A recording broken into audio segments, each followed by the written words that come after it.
Secretary General, Your Excellency Samia Suluhu Hassan, President of the United Republic, Federal Republic of Tanzania, Excellencies, Heads of State and Government, distinguished delegates. First, let me commend Tanzania for hosting this very important celebration of 25 years of East African community. Let me also take this opportunity to congratulate our founding fathers, Mzee Jomo Kenyatta, Julius Nyerere, and Milton Obote, for the foresight they demonstrated in 1963. And to our Mzee President Yoweri Kaguta Museveni, William Kappa, and Daniel Moi, again in 1999, for revisiting this very important union that brings together the people of our region to pursue what is important to all of us, to the people of our region, and what is important to the development of our region. Again, Mzee, on behalf of your colleagues who are there, from us who are not there then, we want to say congratulations. Having you in our midst during this celebration is a great privilege for us, that we can listen from you, we can listen from your experiences, we can learn from what happened then, and you keep reminding us of why this is important. Many East Africans are persuaded that the East African Community Project is a project in the right direction. And I can confirm from Kenya that the East African Community Vision is a vision that we support wholeheartedly.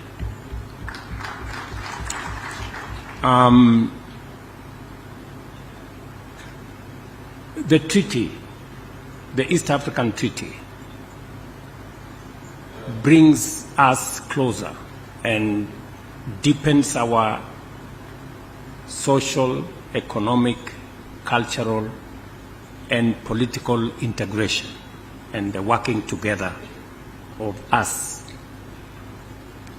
And when a survey was done in 2007, 2008,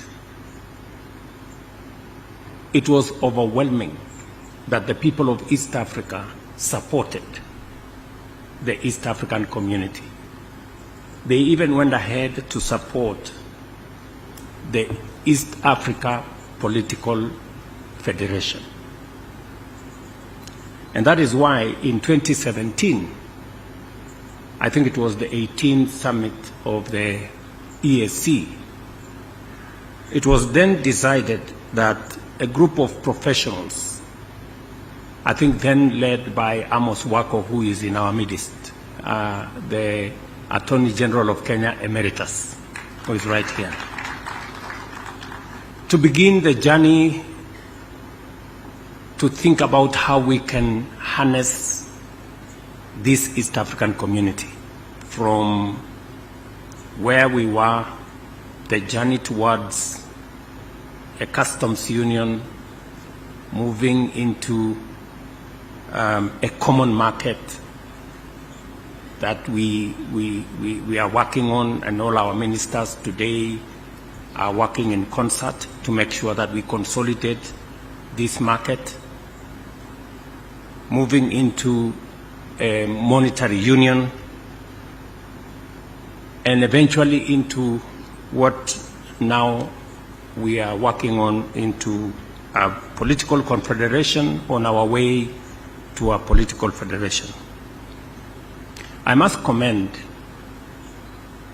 Burundi, Uganda, and Kenya, who have already undertaken public consultations on the Confederation, and also to commend Rwanda, Tanzania, and South Sudan for having already set dates for political consultations to achieve what Mzee Museveni has said. And it is my considered view that the East African community, being the foremost economic community in Africa, of all regional economic communities, East Africa community is the most progressive. Today, our intra-trade within EAC is between 25 and 28%. That is the highest of any community in Africa. We are actually the trailblazers. This is also the community that has institutions that are working. We have a Pan-African, we have a East African Parliament, YALA, that is working. We have an East African Court of Justice that is working. And these institutions are the building blocks towards a viable entity that can support the progress of our region. Today, in the intertrade between all our countries, Kenya was the leading country in terms of goods and services that we trade in East Africa.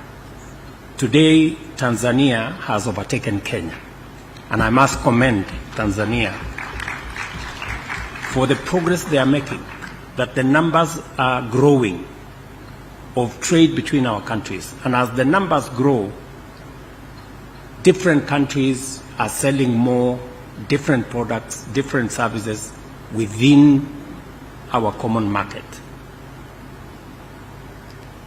It is what it is, and that is why we must work on this consistently together. President Museveni has said that we are not in this community because we love one another. It's good to love one another. It's a good thing. But we are in this because we have common interests. Our interests converge.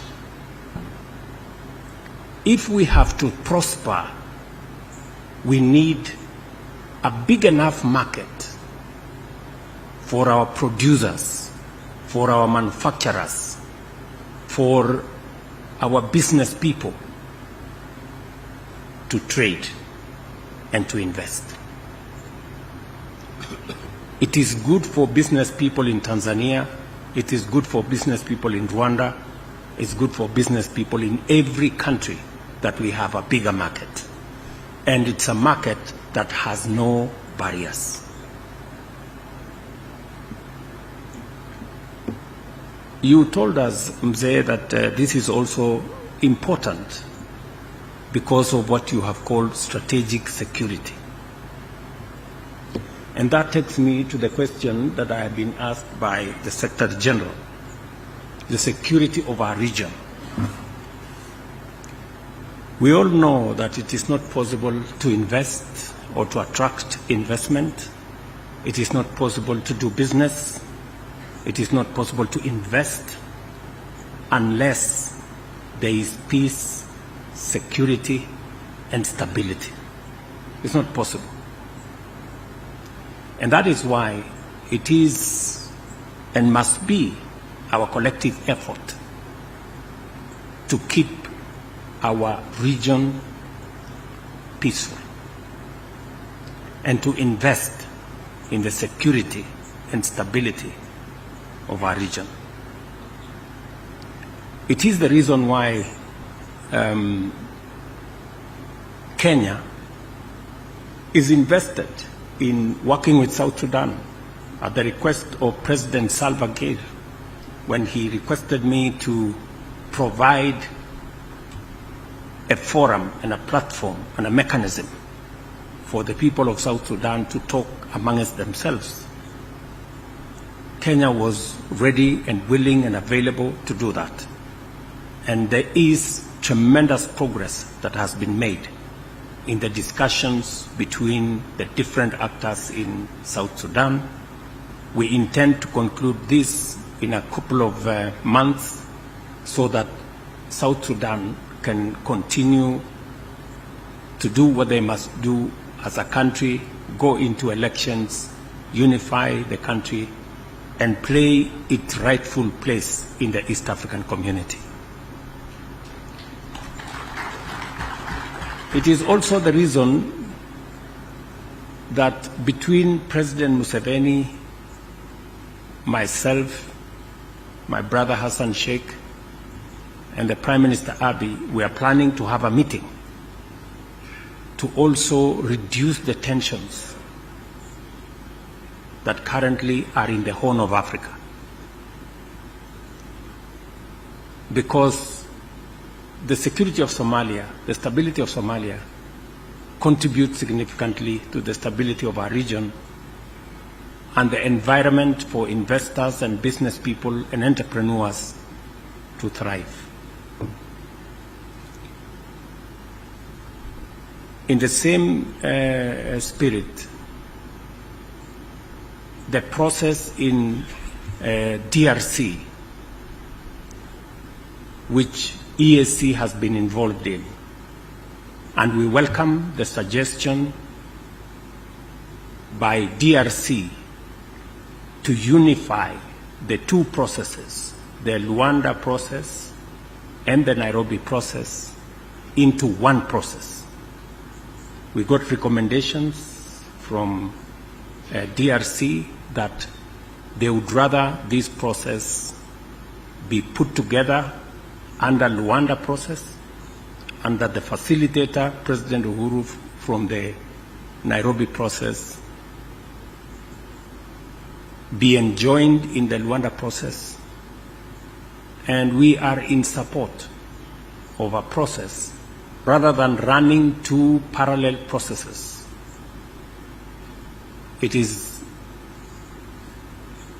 better that we have one process that would help consolidate all efforts and all actors so that, again, we can meaningfully contribute to the peace and stability in DRC as a way of making sure that our region has the security that we need, the stability that is necessary for us to continue the journey of building prosperity for the people of our region. So all these processes are necessary. And because of the experience we've gone through, we have participated in 45 peacekeeping and peacemaking missions around the globe. We were requested by the United Nations to provide leadership in Haiti. Again, we have made good progress in Haiti. The next contingent of security people will be going to Haiti in a couple of weeks from now. We are working with many partners from the Caribbean, Organization of American States, and many other actors in trying to assist the people in Haiti, majority of whom are of African descent, to also enjoy peace like those of us who are in this part of the world. So Kenya is invested in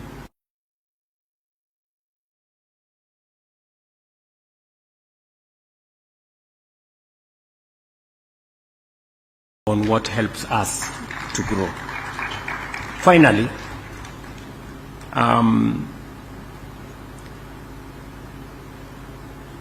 when the founding fathers, President Nyerere, Jomo Kenyatta, and Milton Obote, came up with the East African Federation then, it didn't go as far as they had envisioned. And we must commend Zanzibar and Tanganyika then, that took the bold step and created the United Republic of Tanzania. And when President Suluhu invited us to the celebrations of the Union,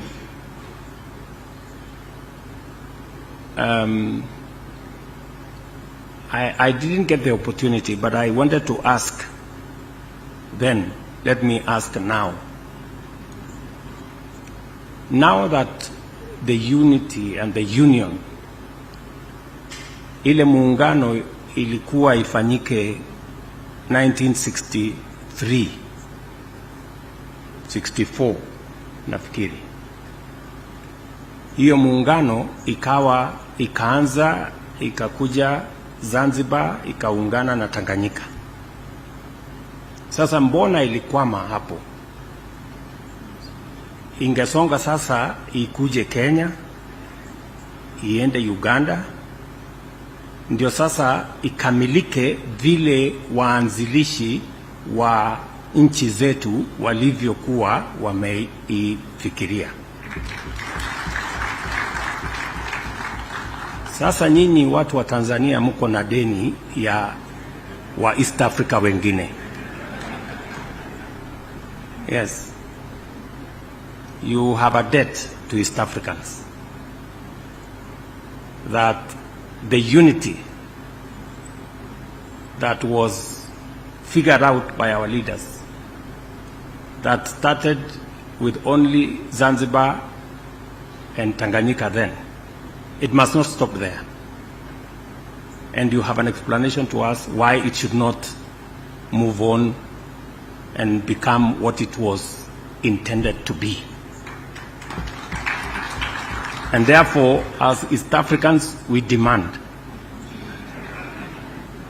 that we complete this journey of consolidating this East Africa into what our forefathers thought about.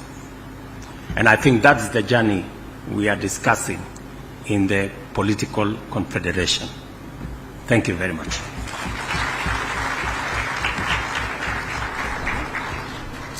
Asante Rais, kwa sababu umetoa changamoto kwa Mheshimiwa Rais wa Tanzania ya kwamba lazima endelee kupanua utangamano katika kanda la Afrika Mashariki.